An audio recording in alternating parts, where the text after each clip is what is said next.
He was making a statement. And he did. And you know, I was in Argentina that one weekend, and that's when they had the category where you had to compete on either mannequin or live model, and they combined them that time. When you had to compete, they put them all together and said, well, you're not supposed to be judging the outfit, you're supposed to be judging the hair. You know, I've got a mannequin, you know, Russia's there with the guy, I can't think of his name. He's there competing, and then the little Canadian redheaded girl, Irina Kutsna, whatever her name is. Kutsnova. Yeah, she was there, and she had live model. Everybody has these live models, and Germany comes with a mannequin, and all these people come with a mannequin, and I have lime green, black, and blonde mannequins. Well, I had a dream. I wasn't going to compete in that. I was only going to compete in fantasy and bridal. And I had a dream that I won the America's Cup with those two mannequins 3 weeks before I left. So I called Sal and I said, you know, registration's over, but I'd really like to enter the fashion category. You know, you pull a few strings if you can, but it was because there wasn't any Americans entered in that category, and I was training one of his students. So he said, look, it's late, don't do this again or I'll kill you, but I'll enter you. I'll take your money. I'll take your money, right.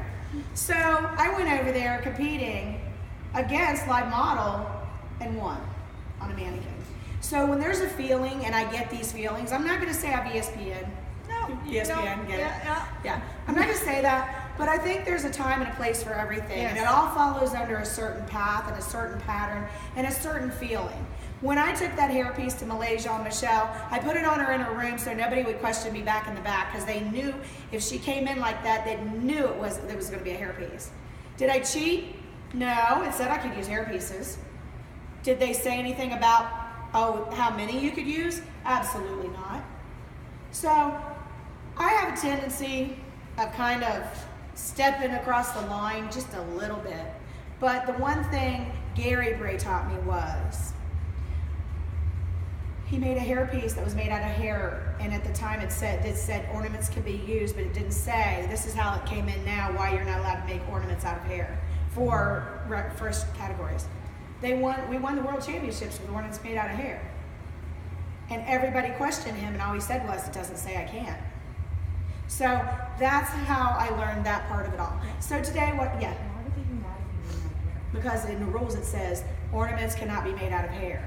Same within our rules. We have the same thing. Or resemble. And can I say one thing? Yes, ma'am. About the whole issue? Yeah. But what I love about you is you're willing to take the chance Well, you gotta take a risk. or the risk, but you're accountable if it doesn't work. Yeah. Right? Yeah. I tried, it didn't work, Yeah. move on. Exactly. There's no Whining. there's no blaming, there's I'm the the judges or this or Right. that, Well, you see, know. I'm so- the kind of person though that I look at it this way. You don't know unless you try. Yeah. And it's like when you first learn anything with competition or any kind of thing in any job, you don't know unless you know, I'd like to do that one day. Okay, well don't tell me you want to do it one day, just try it. If you don't like it, you just don't do it no more. You know, bottom line, if you have a passion about something, don't let anybody steal that passion away from you, because at that point you succumb to them. I'm never going to succumb to anybody. I'll be responsible for myself. Just like that song Katy Perry, I said, you know, if you're listening to Rise, it says, I will not conform. Conformity to me means I'm not going to follow everybody else's direction 100%. However, I take into consideration in my thoughts that allowing myself to divert too far too soon could cause consequences. That's right. And it could cause fantastic results. So that's what I want to try to do with you. And you know, like I said, you can do the updo. I'll show you that too later. We'll just sweep it all to the side. You do a little knot, wrap your wave around it. That's still consumer.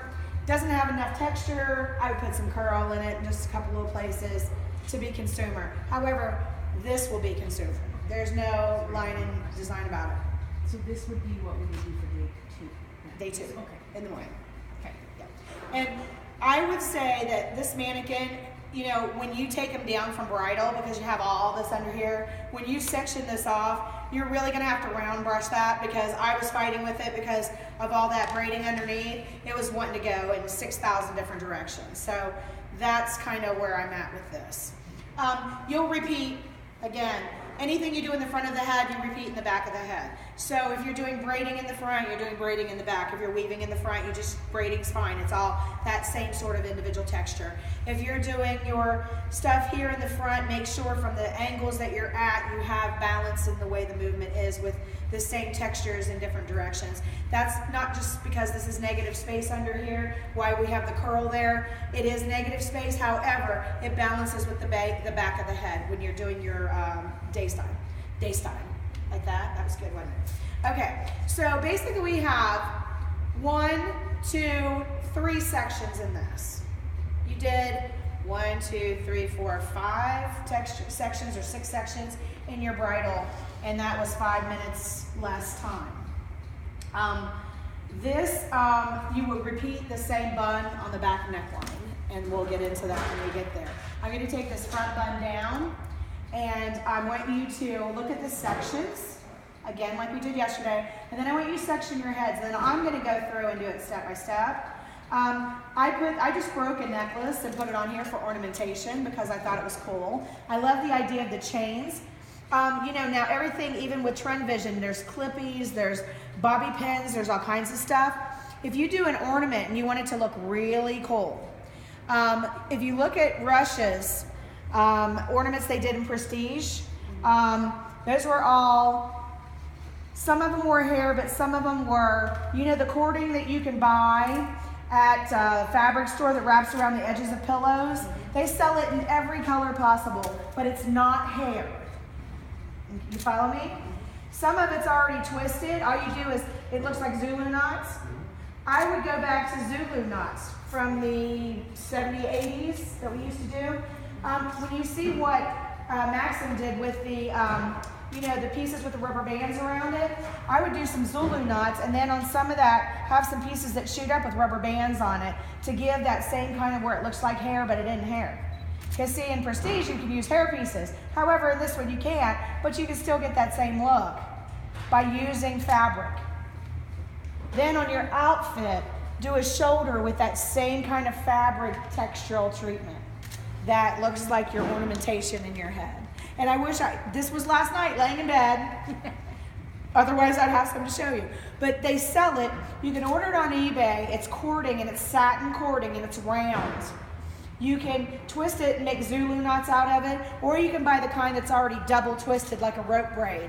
That's really cool because then you can fold it down and rubber band it so it'll stand up on its own. And then you can do little knots with it and make your ornaments so that it looks like it was really hair, but it's not. Make sure, however, if you do that you take a piece of it, lay it on your station. So if they come up to you and question the fact that that's hair, because it really does look like it, because I got some.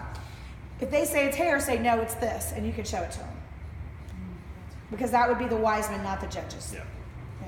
So you want to make sure that they are aware that what you're showing them, because it looks so much like what Maxim did, but it's just fabric. It's just a satin cord with a lining inside of it that you do sew with or whatever. It comes in yards, so you can, and they make all different widths of it. They also have satin string at Michael's, little tiny skinny ones where you can wrap 3 colors together and then bend them over and rubber band them. Be creative in your way of thinking for ornamentation. Make it fashion. Make it look like a textile, not just a... It doesn't have to be beads, pearls, Oh God, no, please. The less beads, pearls, and all that crap, the better, because they don't want it to look like a hair by night. When you see ornamentation that has wires on it sticking out and little leaves on the ends of it, you know, you might just get penalized because it says, must not look like a hair by night when you're finished. You know, hair by night. They still want consumer ability in this. Still with the competition thinking, but consumer ability. A lot of times people get out of whack what consumer versus competition is. Us as hairdressers, when we do our brides,